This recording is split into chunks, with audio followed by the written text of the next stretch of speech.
আসসালামু আলাইকুম। আশা করছি সবাই অনেক ভালো আছেন। অনেক দিন হলো পেজে ঠিকমতো ভিডিও শেয়ার করতে পারছি না, নানান রকমের ব্যস্ততা, অসুস্থতা আর বাচ্চা বড় হলে যা হয় যে বাচ্চার পেছনে অনেক সময় দিতে হয়। আমাদের মতো যারা গৃহিণী আছেন, ঘরোয়া কাজের ফাঁকে ফাঁকে এরকম কন্টেন্ট ক্রিয়েট করি আমরা, আমাদের যে ব্যর্থতা, কত রকমের কষ্ট, ব্যথা বেদনা, এটা কিন্তু আসলে একমাত্র যে এই কাজগুলো করে বা ফেস করে লাইফের সমস্যার সাথে তারাই শুধু এই কষ্টটা বুঝে। আর আমার ছেলের জন্য আজকে বাজারে চলে আসলাম। সে কখনো মাছ কাটা দেখেনি আর সামনাসামনি সেই মাছগুলোও দেখেনি, দেখে খুবই এনজয় করতেছিল। মানে আমি এখানে কয়েক রকমের মাছ কিনেছিলাম, যেমন এখানে ইলিশ মাছ কেনা হয়েছিল প্রায় 2 কেজির মতো, মানে সাইজে ছোট হলেও মানে 4-5টার মতো কেনা হয়েছে। আর এই মাছগুলো কাটা দেখতে আমারও অনেক ভালো লাগছিল। আর এই মাছটার নাম যেন কি মৃগেল মাছ না কি মাছ যেন, আমার ঠিক মনে নেই, তবে এই মাছটাও দেখে ভালো লাগছিল। তো এখানে 2টা মাছও আমি নিয়ে নিয়েছি, একবারে কেটে নিব। আর মাছ কাটা দেখতে আসলেই ভালো লাগে। বাসায় যেহেতু মাছ কাটার ঝামেলা করতেই চাচ্ছিলাম না, আর আমার ছেলেরও একটা আবদার ছিল যে সে মাছ কাটা দেখবে কিভাবে মাছ কাটে, আর বাজারে মাছ কাটা কেটে দেয়। আর মাছগুলো ঘুরে ঘুরেও সে দেখতেছিল, মাছ কাটা বাদ দিয়ে সে সব রকমের মাছ একটু একটু টাচ করে দেখতেছিল, মানে মাছগুলো তাজা কিনা। আমাকে একটু মানে আমার সাথে সে প্র্যাঙ্ক করতেছিল, তুমি ধরো দেখো মাছ মানে বেঁচে আছে এরকম।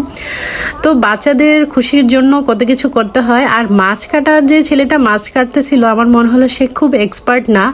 আর মাছ কাটা নিয়ে আমরা অলরেডি অনেক ডিরেকশন দিচ্ছিলাম, আর আমার আম্মু অনেক ডিরেকশন দিচ্ছিল যে এইভাবে না এইভাবে কাটো। আর মাছ আমাদের বাসায় বড় টুকরা কেউ খেতে পারে না। আপনাদের বাসায় কি এরকম হয় যে মাছের টুকরা কাটার পরে আরেকটা মাঝখান দিয়ে টুকরা কেটে তারপরে ছোট করে কাটে, তারপরে বাসায় সবাই খাবে? বড় মাছের টুকরা কেউ খেতে চায় না। তবে এইভাবেই যাই হোক, অনেক দিন হলো পেজে ঠিকমতো সময় দিতে পারছি না। আপনারা আমার যারা প্রিয় মানুষগুলো আছেন সবাই অবশ্যই আমাকে সাপোর্ট করবেন, পাশে থাকবেন, আর আমার ছোট্ট ছোট্ট ভুলগুলোকে অবশ্যই মাফ করবেন। আর পাশে থেকে আমরা যারা কন্টেন্ট ক্রিয়েট করি তারা কিন্তু বুঝতে পারে যে সাহায্য ছাড়া সবার মানে পাশে না দাঁড়ালে এতটা দূরে আগানো যায় না। আমি আলহামদুলিল্লাহ অনেক দূরে আসছি, কিন্তু এখনও কোনো রকমের যে ফলাফল পাইনি, তার জন্য আমি এখনও চেষ্টা করছি। আর এই মাছের মাথাটা দিয়ে কোনো তরকারি রান্না করলে মজা লাগে কিনা আমাকে একটু বলবেন, এটার কোনো রেসিপি থাকলে আমার সাথে শেয়ার করবেন। বড় মাছের মাথা দিয়ে যে কোনো রান্না করতেই ভালো লাগে, তবে এই মাছের মাথাটা দিয়ে মনে হয় লাউ রান্না করলে ভালোই লাগবে, তাই না বলুন?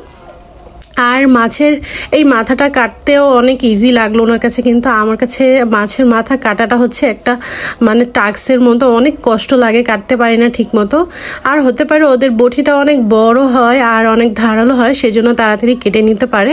তবে মাছ কাটা হয়ে গেছে। আর মাছ কাটার পাশে একটা ছোট্ট বিড়াল ছিল, বিড়ালটা ঘুরঘুর করতেছিল। মাছ কাটা শেষ, এখন বাড়ি চলে যাওয়ার পালা। আর সবাই সবার জন্য দোয়া করবেন, আশা করছি সবাই সবার পাশেও থাকবেন। আজকে এই পর্যন্তই, ধন্যবাদ সবাইকে।